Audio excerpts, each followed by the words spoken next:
Assalomu alaykum Nilufar opa, Assalomu yaxshimisiz? alaykum. Nilufar opa, juda ko'pchilik so'radi, izohladi so'ragan, direktdan yozib so'rashyapti. Shurut terapiya o'zi nima, u qanaqa amaliyot? Shu haqida keling, tushuncha bersak. Xo'p bo'ladi.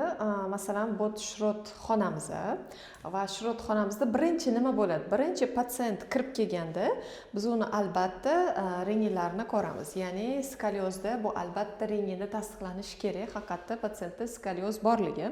Undan tashqari rentgenni ko'rganimizdan keyin biz patsientlarni, hozir skoliometrimni olaman. Mana bu burchakka olib o'tamiz. Bu burchakda gilamcha yoziladi maxsus va bu yerda ichki kiyimda qoldirib butunlay o'sha tanasini har bitta части solishtirib chiqiladi, ya'ni qanaqa tekislikda turibdi va albatta rasmga olinadi. Qanaqa rasmga olinishi normada keltirilgan va bu rasm bazaga kirgiziladi. Ya'ni har safar patsient kelganda biz bazaga kirgizib ketamiz rasmlarni. Nimaga deganda, nafaqat rentgenni natijani ko'rsatamiz, balki o'sha yelkali ikki xilligini yoki tazni holatini boshqacha turganini, keyin safar kelgandagi o'zgarishlarni biz rasmlarda ko'rsatib berish uchun mana shu rasmlarni bazada saqlaymiz. Va bu rasmlar sir saqlanadi, faqatgina shurut terapevt va patsientni o'zi biladi. Qolgan hech qayerga e'lon qilinmaydi. Natijalar bo'lsa internetda faqatgina rentgen orqali ko'rsatiladi. Undan tashqari lazerda albatta ko'ramiz, ya'ni sathlarga tushirib qay darajada tana deformatsiyaga uchraganligini ko'ramiz. Undan tashqari albatta ves o'lchanadi va bo'y o'lchanadi. Nimaga deganda, umurtqa pog'onasida aylanishlar bo'lganda patsientning bo'yi pasayadi va u to'g'rilangan jarayonda bo'y yana cho'ziladi. Mana shu holatlarni aniq bilish uchun biz bo'y va vesini o'lchaymiz albatta. Undan tashqari skoliometrda tanani holati, ya'ni tanani qay darajada qiyshayganligini skoliometr orqali tekshiriladi va undan keyin biz o'tamiz rentgenni kopiya qilamiz va kopiya qilganda har bitta patsientni oldida o'tirib unga sxema tuzib chiqamiz. Ya'ni u og'irli yuk ko'tarmoqchi bo'lsa, qaysi qo'lida ko'tarishi, qaysi tarafida yonboshlab yotishi, agar tepada yoki avtobusda yurganda qaysi qo'li bilan avtobusni ushlab ketishigacha yoki shkofdan narsa olmoqchi, qaysi qo'lida ko'tarib olishigacha biz grafik tuzib beramiz va bemor o'zi bilmagan holatda uy sharoitida ham o'zini sekin davolab ketish protsessiga yordam beradi. Keyin har bitta mana patsientda biz ugl ko'bi bo'yicha o'lchaymiz, belda qanaqa, ko'krak qafasida, bo'yinda qanaqa, har bittasini o'lchab olganimizdan keyin va biz har bitta umurtqa pog'onasida aylanish yo'qmi, отсутствие atrosklarni ko'ramiz va undan tashqari shaklini kuzatib chiqamiz har bitta umurtqani, ya'ni tug'ma turi yo'qmi yoki shakli o'zgarmaganmi yoki aylanib ketmaganmi, buralishlar, rotatsiyalar yo'qmi, mana shuni ko'rganimizdan keyin umumiy o'qdan umurtqa pog'onasi qay darajada ketyapti, deformatsiyaga uchrab uni solishtiramiz va keyin nafas yo'naltirishni o'rgatamiz. Bu bir kunlik protsess, ya'ni nafas o'zini qanaqa nafas olish, qanaqa yo'naltirishi albatta biz patsientga tushuntiramiz. Mana bu har xil tipdagi skoliozlar va mana hozir ko'rsatyapsiz. Mana shular natija bo'lganmi shularda? Albatta, buni kanalimizda kirib bemalol ko'rib chiqsa bo'ladi. Natijalarni biz rentgenlar orqali ham ko'rsatganmiz. Klinitskiyni ruxsat bersagina qo'yamiz, ya'ni o'sha go'dani holati, bel chiziqlari, tazi, rentgenni biz o'sha patsient ism familiyasini aytmagan holatda qo'yamiz, natijalarni ko'rsatib beramiz. Hozir mana shu ko'rib turgan, ushlab turgan rasmingiz qanaqa daraja hisoblanadi skoliozda? Bu skoliozni og'ir darajasi, ya'ni bu yerda nafaqat shurut terapiya, balki bu yerda operatsiyagacha ham borib qolgan, lekin patsient operatsiyani xohlamayapti va biz shurut bilan qo'shimcha travmatolog ortopedimiz bilan birgalikda kuzatishga qaror qildik. Ya'ni patsient, travmatolog ortoped va biz shurut terapevt qaror qildik, operatsiyagacha bormasdan turib buni korset shino, ya'ni mana bunaqa individualniy korsetlar bo'ladi. Bu lattali korset emas, chunki skoliozda bu ilmiy yaqinda SOSORT orqali ilmiy ommaviy anaqaga e'lon qilindi. Bu degani, ya'ni lattali korsetlar skoliozda davoni bermasligi, ya'ni effektiv emasligini ilmiy isbotlab yozib chiqishdi. va bu korset shino aynan skoliozda davo chorasini ikkinchi eng oltin qoidalardan bittasi. Yana bitta mif yuradi, korset shino taqsa patsientlar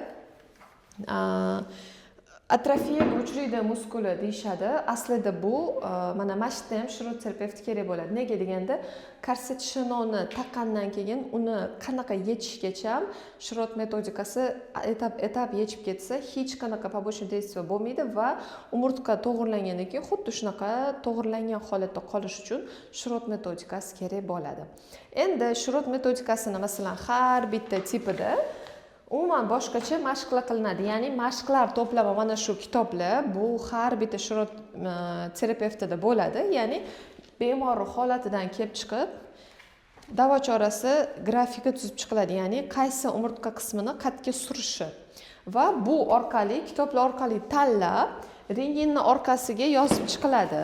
Mana qilib buni shirut terapevti tushunadi. Grafik tuzib chiqiladi. Bu o'zimizning tilimizda sifralar orqali yoziladi. Shirut terapevti tushunadi va patsientga tushuntiriladi.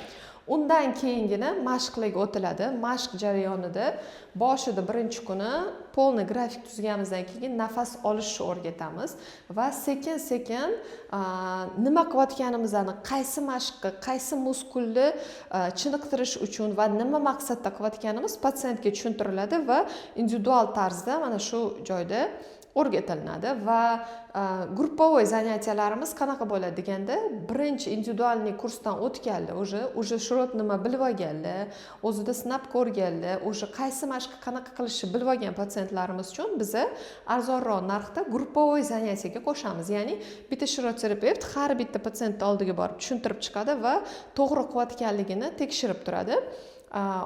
Individualniy kursimizda albatta o'tgan bo'lish kerak, chunki qanaqa nafas olish, qaysi umurtqani qanaqa qilib surishi bu shirut terapevti qo'yib ketgandan keyin o'sha bunaqa invertarlarimiz bor.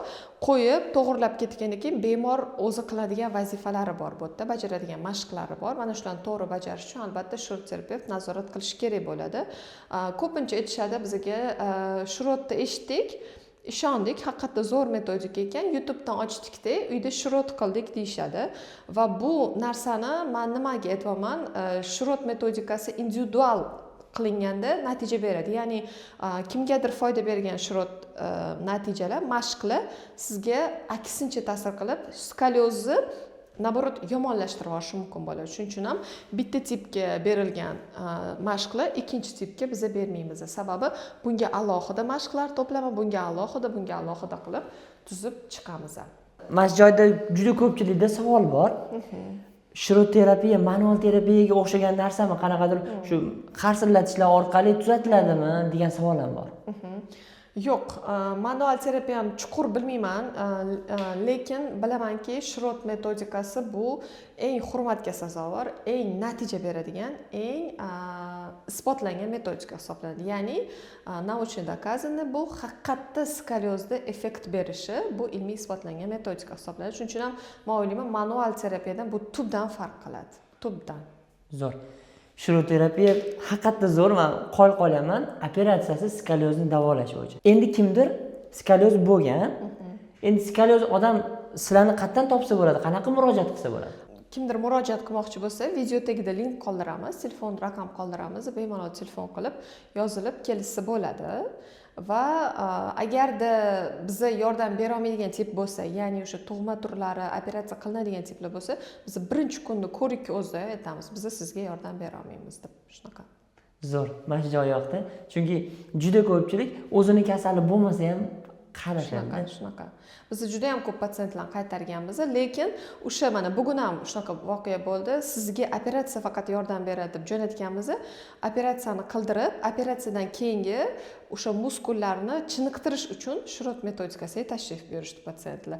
Ular nimaga tashrif buyurishdi? Chunki bilishdiki, biza masalan o'zimizniki bo'lmagan patsientga bizaniki deb aytmaymiz. Biz qaytardik ularni operatsiyadan keyin, lekin mutaxassisi o'zi, travmatolog ortoped ametni o'zi bizga jo'natganlar operatsiyadan keyingi o'sha muskullarni o'sha qomat o'rganib qolgan u qiyshuv turib o'rganib qolgan sim qo'yib to'g'irlangandan keyin mushaklarga u holat to'g'ri holat уже miyaga yotdida u o'rganib qolgan qiyshuv bo'lib o'shani biza to'g'irlab turib mushaklarga yordam berishimiz uchun o'sha simlar qo'yilgandan keyin shrut metodikasi ham ishlanadigan joylari bor.